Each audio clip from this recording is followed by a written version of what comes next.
Giacomino hizo un anuncio importante tras su viaje a Estados Unidos.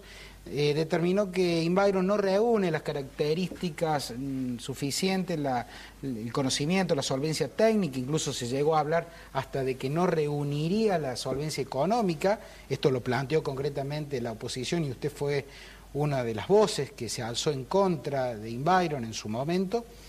Pero el intendente esta semana anunció la caída de la licitación de Inbyron. ¿Cuál es su primera reflexión en este sentido? Bueno, esto era indudablemente la crónica de un fracaso anunciado. Yo escucho al intendente y a algunos funcionarios hablar hoy del tema y me siento como que me hubieran plagiado parte del discurso, ¿no? Es decir, esto es lo que nosotros planteábamos desde hace 3 meses atrás.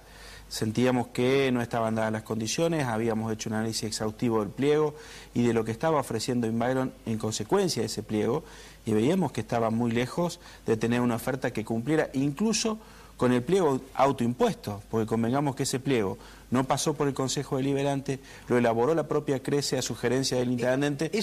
Y fue un pliego evidentemente direccionado, o sea que ni siquiera direccionándolo Inbyron reunía los requisitos. De algún modo el intendente, después que dio esta semana por caída esta licitación, salió a buscar consenso político, incluso en el Consejo Deliberante, ¿no? ¿Usted entiende que si se llama nuevamente a otra licitación internacional por el tema de la recolección de residuos en nuestra ciudad, este nuevo proceso debe pasar por el Consejo Deliberante? Mire, esto fue tema de debate en la sesión de esta semana, en el sentido de que CRECE tiene una autarquía que le permite poder contratar de la manera en que lo ha hecho, sin pasar por el Consejo Deliberante. Pero lo que entendemos acá es que hay que rescatar el tema de la basura como una política de Estado. Entonces, si discutir cómo recolectamos y cómo tratamos la basura es una política de Estado, uno no puede nunca imaginar que un presidente de una empresa estatal tenga poderes omnímodos que vayan por arriba del propio intendente y por arriba del propio Consejo Deliberante. Yo saludo la iniciativa y me congratulo por la iniciativa del intendente de generar consensos. Tardíos, pero necesarios. Es decir, esto si lo hubiéramos hecho antes, tal vez no hubiéramos tenido estos tropiezos.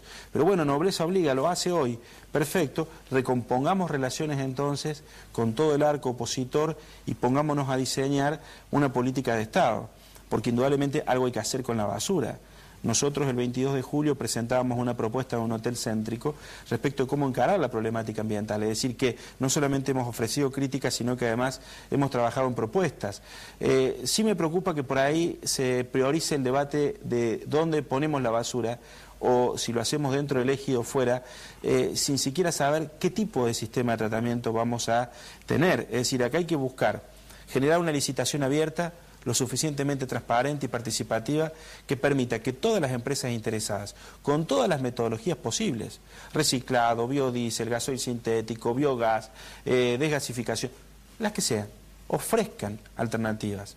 Porque no es lo mismo imaginarse dentro del ejido urbanizado una determinada propuesta que otra.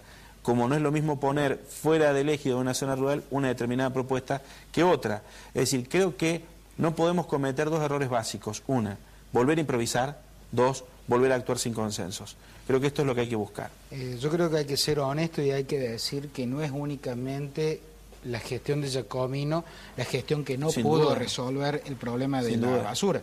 Tampoco lo pudieron resolver anteriores gestiones municipales y este problema ya viene de larga data, ¿no? Es así. Pero le hago esta consulta, porque usted hablando de la generación de consenso, que usted en particular le veía bien. Pero Giacomino busca este consenso en este momento que de algún modo es un momento de debilidad, porque se ha caído la licitación. Exacto.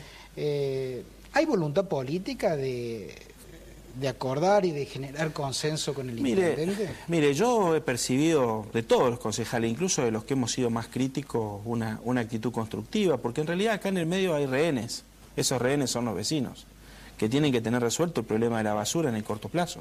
Si no tienen resuelto el problema de la basura en el corto plazo, Córdoba tiene que afrontar un desafío como ciudad en marzo del año que viene, cuando deba cumplirse o no pueda cumplirse el compromiso con los vecinos de la Ruta 36 de la zona sur, digamos, sobre el predio provisorio, que lo deberíamos devolver en las mismas condiciones que lo recibimos, es decir, que no solamente hay que desocuparlo, sino remediarlo. ¿Ya hay tiempo para cumplir con esa Yo promesa? creo que el gobierno el gobierno municipal va a tener un primer escollo ahí, que es conseguir que el entendimiento de los vecinos para obtener una prórroga. No creo que alcancen los tiempos. Porque hay que hacer una licitación antes. Seguro, pero además sería bueno, y esto es una exhortación amigable, que todos los funcionarios de la gestión se pusieran en la misma sintonía que el intendente.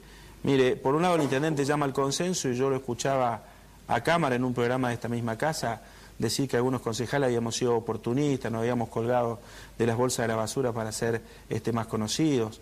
Mire, el discurso de que es oportunista y que no, yo podría también con el mismo derecho decir que algunos patalean porque no les salió bien un negocio, y sin embargo me parecería irresponsable decirlo de esa forma. Me parece que lo que hay que buscar, digo concretamente, esto lo dijo Fernando Cámara, él como secretario de Ambiente fue el gran impulsor de esta iniciativa que fracasó. Cuando uno tiene iniciativas que fracasan, lo mínimo que requiere la situación por respeto a los vecinos es humildad. Acá no estamos discutiendo si alguien fue oportunista o no fue oportunista, estamos discutiendo si tenía razón. ¿Debería renunciar a su entender cambio? No, a mí no me gusta pedirle la renuncia a nadie, me parece que eso es una decisión del intendente. Lo que sí hay que pedirles es mesura. Es decir, porque si no hay una contradicción entre el discurso durísimo de Fernando Cámara y el discurso complaciente del intendente que nos convoca a generar consensos. Entonces digo, si vamos a definir políticas públicas para adelante, humildad de parte de los que se equivocaron. Nosotros, con oportunismo, sin oportunismo, yo no entro en ese debate de los réditos electorales.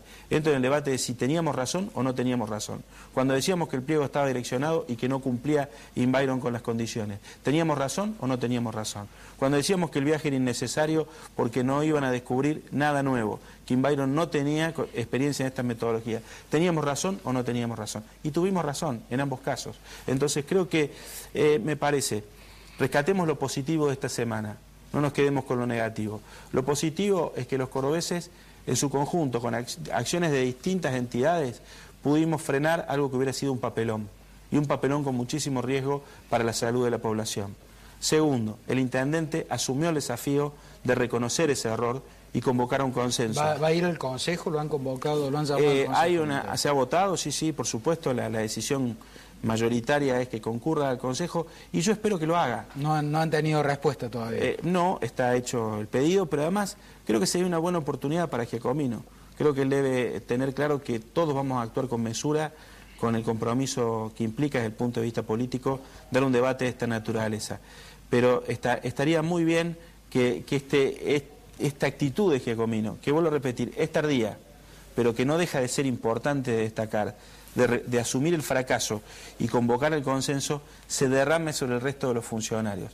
Porque si no tiene uno la idea, escucha a algunos funcionarios y parece que esto les hubiera salido fantástico y les ha salido pésimo. Entonces, y son los responsables del área de ambiente. Entonces a veces hay que tener un poquito más de cautela, pensar más en la gente. Hoy estamos discutiendo, es cierto, no si enterramos o no enterramos, sino qué nueva tecnología aplicamos, sin duda. Lo que pasa es que lo estamos discutiendo a partir de una desprolijidad, no a partir de algo que salió bien, sino a partir de algo que fracasó. Entonces pongamos sobre la mesa las cosas como son. ¿Usted entiende que a esta instancia de que se cae esta licitación se llega fundamentalmente por los cuestionamientos duros que hubo por parte de la oposición en su momento? Yo creo que no se quería... ¿O hubo algún otro mecanismo de control interno de la gestión municipal? Creo que se ven ambas cosas. Creo que se ven ambas cosas. Y voy a ser muy claro y me hago cargo de lo que voy a decir. Creo que hubo mucha presión social, una muy buena actitud de vastos sectores de la prensa de debatir este tema, algunos dirigentes que nos animamos a ir hasta el hueso, aún a riesgo de quedar mal parados y no ser políticamente correctos, y en segundo lugar, creo que también hubo una pequeña interna en la gestión de alguien que dijo, hasta acá llego, apretó el freno de mano y decidió que, dadas las condiciones tal como estaban planteadas, iban camino a un papelón. ¿Quién fue esa persona? Para mí fue García. Para mí García tuvo un papel predominante al momento de tomar la decisión final. Él era sigue siendo el máximo responsable de Crece, y él tenía en su poder la facultad de continuar con este proceso o no, y creo que se dio cuenta que ya todos los elementos que hacían desprolijo este proceso estaban tan evidenciados que continuar hubiera sido una torpeza. Le reconozco a García, con todas las diferencias que he tenido, que tiene una muñeca política de la que carece el intendente y de la que carece Fernando Cámara. Muchas gracias, Mario Ray.